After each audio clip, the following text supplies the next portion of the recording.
This channel does not promote any violent, harmful, or illegal activities. All content provided by this channel is meant for an educational purpose only. আর এই মুহূর্তে একটা বড় খবর দিয়ে আপনাদের আজ বাড়ি ফিরছেন রিশার বিএসএফ জওয়ান পূর্ণম সাউ। অপেক্ষায় পরিবার, স্বাগত জানাতে প্রস্তুত গোটা রিশা। বাড়িতে রান্না হচ্ছে পূর্ণমের পছন্দের লুচি তরকারি, সঙ্গে থাকছে মিষ্টি দই।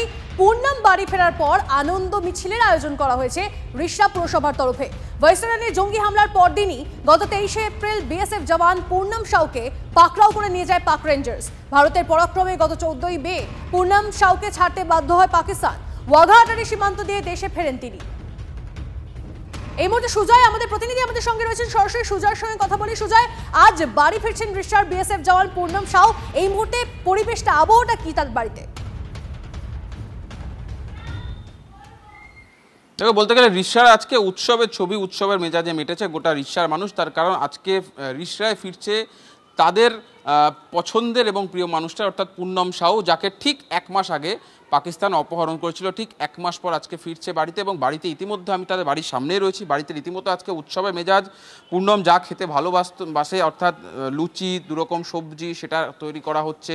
তার পাশাপাশি কেক আনার বন্দোবস্ত করা হচ্ছে, এবং যারা তার পছন্দের বা তার প্রিয় হচ্ছে মিষ্টি দই, সেই মিষ্টি দইয়েরও ব্যবস্থা করা হচ্ছে। আপনি কে রিলেটিভ হন?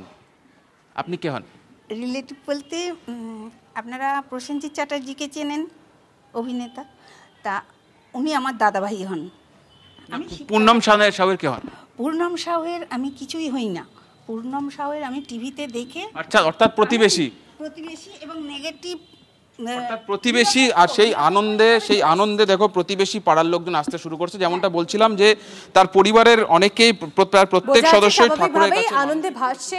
আর যারা রয়েছে, আত্মীয়রা রয়েছেন, তারা আসছেন সেখানে। স্বাভাবিকভাবে পূর্ণম বাড়ি ফিরছে আজ, এবং তার জন্য তার পছন্দের খাবার দাবারের আয়োজন চলছে তার বাড়িতে। ক্লাস 10 ও ক্লাস 12 এর পরীক্ষা শেষ, রেজাল্ট আউট। এরপর কি পড়বেন, কোথায় পড়বেন, সুলুক সন্ধান এখন হাতের মুঠোয়। TV9 বাংলা এডুকেশন এক্সপো 2025, কলকাতার সবচেয়ে বড় এডুকেশন এক্সপো।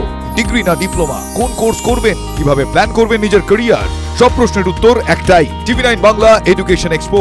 একই ছাদের তলায় থাকছে নামকরা সব ইঞ্জিনিয়ারিং কলেজ, বিশ্ববিদ্যালয়, মেডিকেল ও management institution. TV9 Bangla education expo 2025, 31 মে ও 1 জুন বোস ইনস্টিটিউটে, কলেজ মোড়, সেক্টর 5, সকাল 10টা থেকে সন্ধ্যে 7টা পর্যন্ত। এন্ট্রি একেবারে ফ্রি।